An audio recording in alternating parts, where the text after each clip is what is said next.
వెనక కృష్ణదేవరాయల ఆస్థానానికి ఒక పండితుడు వచ్చాట. వాడు 8 భాషల్లో పండితుట్ట. 8 భాషలు. ఎంత పండితుడు అంటే రైల్వే స్టేషన్ భాష కాదు, వాడికి నిజంగానే ఆ భాషల్లో మంచి పాండిత్యం ఉంది, కవిత్వం రాయి. వాడు అన్నట్ట, నేను 8 భాషల్లోనూ 8 పదులు 80 నిమిషాలు మాట్లాడతాను, మన మాతృభాష ఏదో చెప్పుకుంటే దాసోహం అన్నాడు. వాడు పెట్టిన పందెం అది. నా మాతృభాష ఏదో మీరు చెప్పుకోవాలి, నా మాతృభాష ఏదో తెలియనందుగా నేను మాట్లాడతాడు.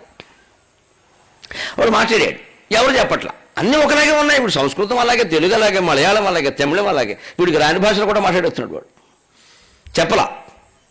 ఇంక ఎవరు చెప్పలేని ఎవరు చేస్తారు? తెనాలి రామకృష్ణుడు సహజం, వాడే కదా.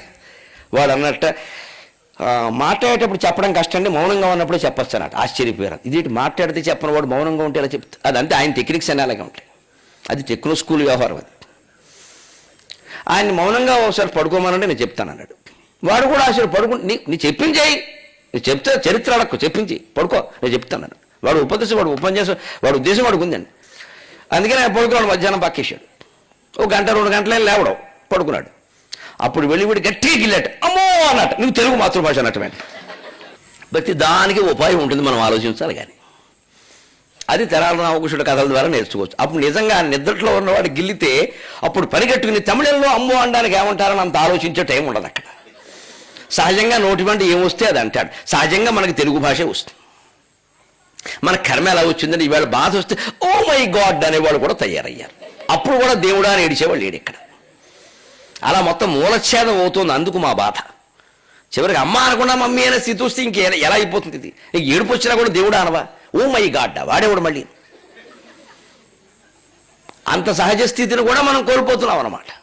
నేను ఎక్కడో అవధానం చేస్తుంటే అడిగారు, భీముడు అంటారండి, అర్జునుడు, నకులుడు, సహదేవుడు, అందరికీ చివరిలో డు ఉంది, ధర్మరాజుడు అని లేదేమిటండి? ఆయన మాత్రం ధర్మరాజు అంటారు. నేను సరదాగా చమత్కారంగా చెప్పా, ఆ డు తెలుగు డు కాదయా, ఇంగ్లీష్లో డు, అది డిఓడు.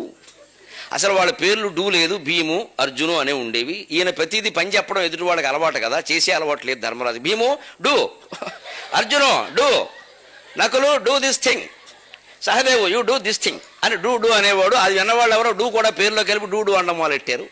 ధర్మరాజుకు డూ ఎందుకు లేదంటే వీడిని డూ అనగానే ఎవరు ఎవరు లేడు అక్కడ. చమత్కారం ఇలా ఆలోచించాలమ్మా, ఎంత రసమయమైన పరిస్థితి. ఇలా ఆలోచిస్తే చలోక్తులనే వస్తాయి.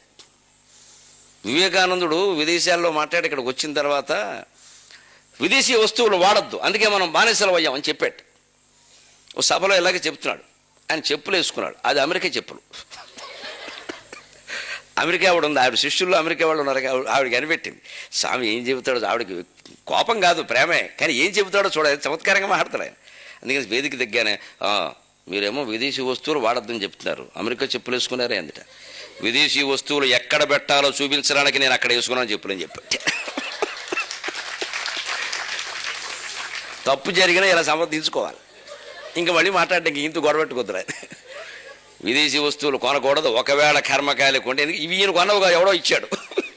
ఆయనేం కొండగా సన్యాసి, ఏదో వాళ్ళ మీద ప్రేమతో వేసుకున్నా. అవి ఎక్కడ పెట్టాలో చెప్పడానికి నేను చెప్పులు తీసుకున్నా పో అని చెప్పాడు. అంతే, నీకు నమస్కారం నాయన, నీతో పెట్టుకోవాలని వెళ్ళిపోయింది ఆవిడ. అలా ఉండాలి. దేశాన్ని కాపాడుకుందుకు, ధర్మాన్ని కాపాడుకుందుకు నువ్వు గట్టిగా చమక్కలేగానే పేల్చు, లేదా చమత్కారంగానే చెప్పు. అంతేగాని తల వంచే పరిస్థితి రాకూడదు, భాషాజ్ఞానం ఉండాలి పూర్తిగా. అందుకని భీముడు, అర్జునుడు వల్ల ఇంగ్లీష్ డూ వల్ల వచ్చిందయా, ధర్మరాజుకి పని చెప్పేవాడు వాళ్ళు, అందుకే ధర్మరాజు డూ లేదన్నాను. ఈయన కూర్చోవడమే కదా, అందుకనే అడుగుతున్నాడు. ఇక్కడ అంత బాగా నడిచిపోయింది అక్కడ. మరి ఇక్కడ కష్టం అది. ఇప్పుడు ధర్మరాజు ఉద్యోగంలో చేరాలి. ఇప్పుడు డూడు అంటే డూడు బసవని ఇప్పుడు ఆ రాజుగారు చెప్పినట్టు చేయాలి. ఈ ఉద్యోగమైనా తప్పదు కదా. ఇంతవరకు మహారాజుగా ఉన్నవాడు ఒక్కసారి చేతులు కట్టుకోవడం కష్టం కదా. ఒక అలవాటు ఉన్నవాడిని మనం మార్చిన ఒకడు హోటల్లో సప్లయర్గా పనిచేసేవాడు. వాడిని తర్వాత ఏదో నాటకంలో ఒక శ్రీకృష్ణుడు పాత్ర ఇచ్చారు. నరకాసురుడు ఎదురయ్యాడు. ఒరీ క్రూరా అనాలి.